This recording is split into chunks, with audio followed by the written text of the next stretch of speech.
What if the version of you that scares you the most is the only version that's real? Not the polite one, not the reasonable one, not the controlled, socially acceptable version who knows exactly when to smile and exactly what to say. I'm talking about the one you edited out, the one who felt too intense, too emotional, too dominant, too sensitive, too ambitious, too different, the one you quietly decided was dangerous to show.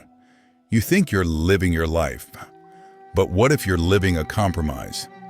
A version shaped by approval, refined by criticism, adjusted by fear.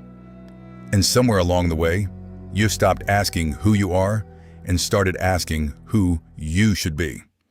Carl Jung believed something most people avoid. He believed our suffering doesn't come from failure.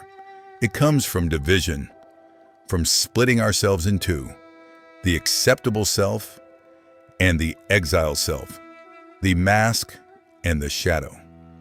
Since childhood, you were trained, smile more, don't talk back, be humble, be good, be grateful, be normal. And every time you were corrected, a piece of you went underground. Your anger, your hunger, your boldness, your sexuality, your defiance, you didn't destroy them, you buried them, and buried things don't disappear. They wait. They show up as anxiety, as resentment, as envy, as exhaustion, as patterns you swear you'll stop repeating. You call it bad luck, you call it personality, you call it fate. But Jung warned, until you make the unconscious conscious, it will direct your life and you will call it destiny. Your shadow is not evil. It's everything you were told was unacceptable. And the longer you deny it, the louder it becomes. This is where it gets uncomfortable. Because most people don't fear failure. They fear their own depth. They fear what might happen if they stopped pretending. There are 4 fears that keep you divided. The first, if I accept these darker parts of me, I'll become a bad person. But integration doesn't create monsters. It creates responsibility. Unconscious anger explodes. Conscious anger protects. Unconscious ambition manipulates. Conscious ambition builds. Repressed power poisons. Integrated power stabilizes. The second fear, if I show my real self, I'll lose people. Yes, you might. But what's worse, losing people or losing yourself?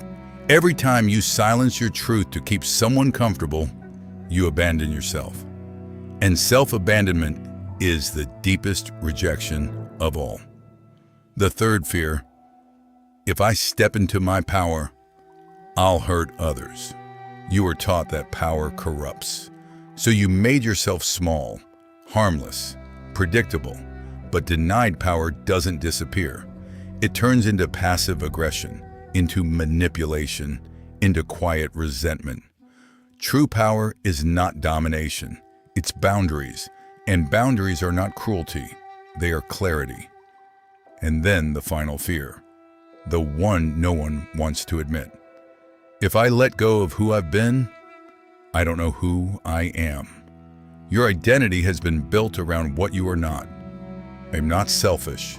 I'm not dramatic. I'm not aggressive. I'm not like them. But what happens when you integrate the very traits you judged? Your old identity collapses, and it feels like death.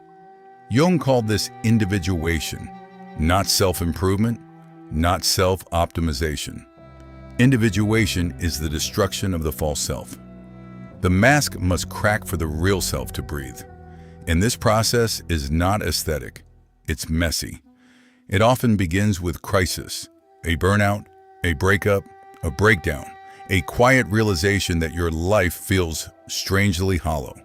That's not failure, that's your psyche demanding integration.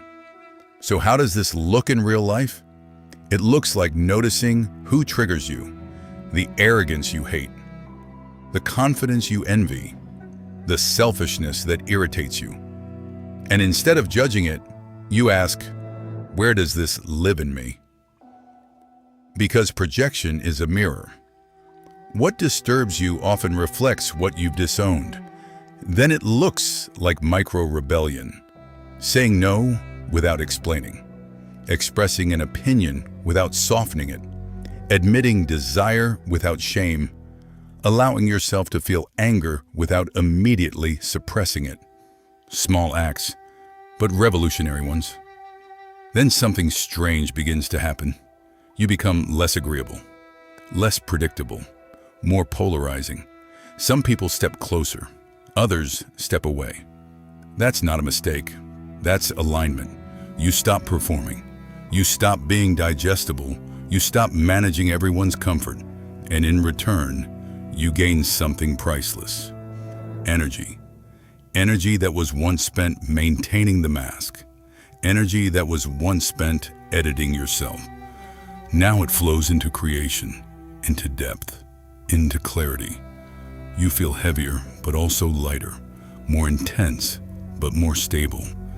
Criticism doesn't destroy you like it used to, because you've already faced the parts of yourself you feared most. And once you face your darkness, no one else can weaponize it against you. That's power, not dominance. Not aggression, wholeness. So let me ask you something. What part of yourself have you been running from? Your intensity, your sensitivity, your ambition, your anger, your hunger? What if that part is not the problem? What if it's the key? The version of you you were told to hide might be the only version capable of saving you. Because freedom doesn't come from becoming better. It comes from becoming whole. And wholeness requires courage. So tell me in the comments, what's one trait you've been afraid to own? Not the polished answer, the real one. Let's see who's ready to stop surviving and start integrating. And if this resonated with you, don't stop here. The journey inward has only just begun.